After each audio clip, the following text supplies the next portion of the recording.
Okay, let's talk about something really sensitive, the link between cannabis and schizophrenia. It's a topic that's just, loaded with fear and a lot of misinformation. So today, we're going to cut through all that noise and really break down what the science actually says. I mean, can you imagine a more agonizing question for a parent to ask themselves?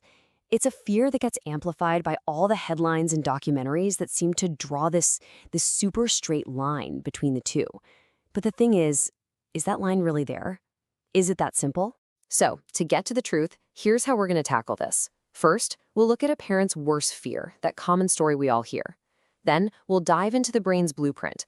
After that, we'll uncover the real connection. And finally, we'll see how this whole thing becomes a story of correlation, not causation. All right, section 1, a parent's worst fear. Let's really dig into where this powerful and frankly terrifying belief comes from. The whole idea is almost always built on these really powerful personal stories, right? You hear an account, a teenager starts using cannabis, and then later they get a diagnosis for schizophrenia. And it just seems so obvious to connect those two dots. A leads to B. But that leads us to the absolute core question here, the big one. Does cannabis actually cause schizophrenia? Like, can it create this incredibly complex disorder completely from scratch? Well, the short answer is it's really unlikely. Based on everything we know about how the brain actually develops, the scientific answer is a pretty firm no. For the overwhelming majority of people, cannabis isn't going to just generate this disorder out of thin air. The real story, as we're about to see, starts way earlier than that. Okay, so if cannabis isn't the bad guy here, what is? What's the root cause? To get that answer, we have to look at the brain's actual blueprint. And this is a story that begins long before anyone even thinks about using a substance. Here's the key. The scientific consensus is pretty solid. Schizophrenia is what we call a neurodevelopmental disorder. Now that sounds like a mouthful, but what it really means is powerful. It means the origins of this condition aren't about choices someone makes.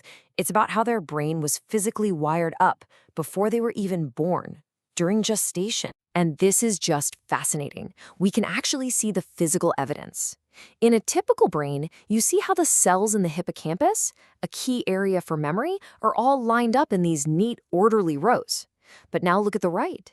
In the brain of someone with schizophrenia, those same cells are all jumbled up, totally disorganized. And the key thing to get here is that this isn't damage. This is a fundamental difference in how the brain was built, right from the very start.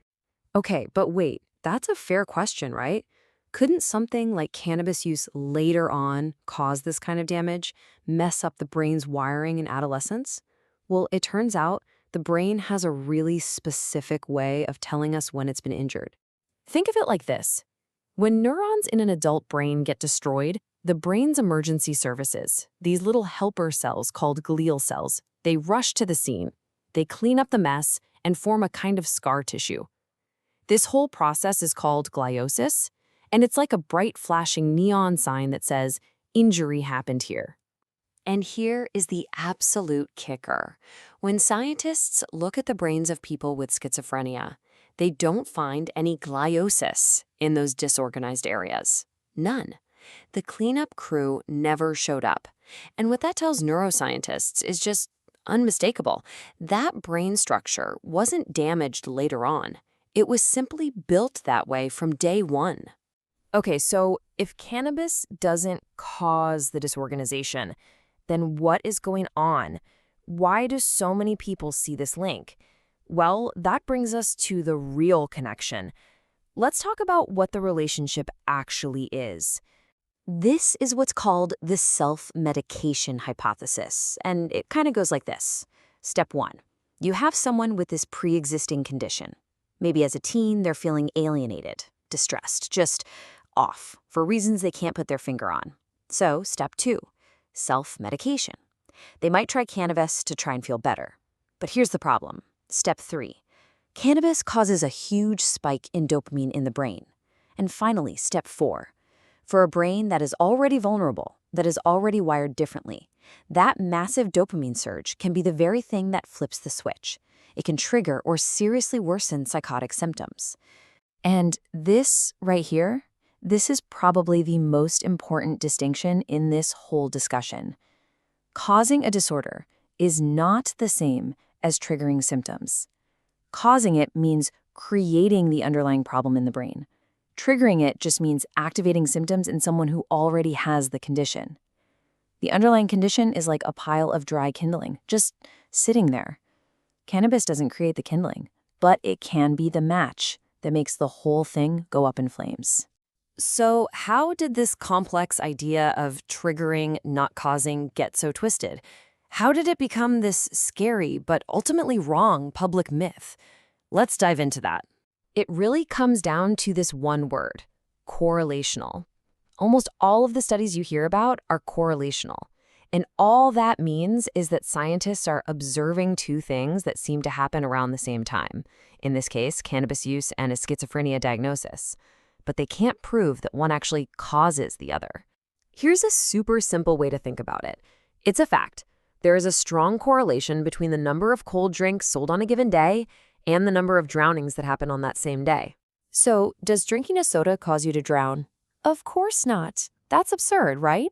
But it perfectly shows the mistake we make when we jump straight from these two things happen together to this thing causes that thing. Because whenever you see a correlation like that, you have to ask yourself, is there something else going on?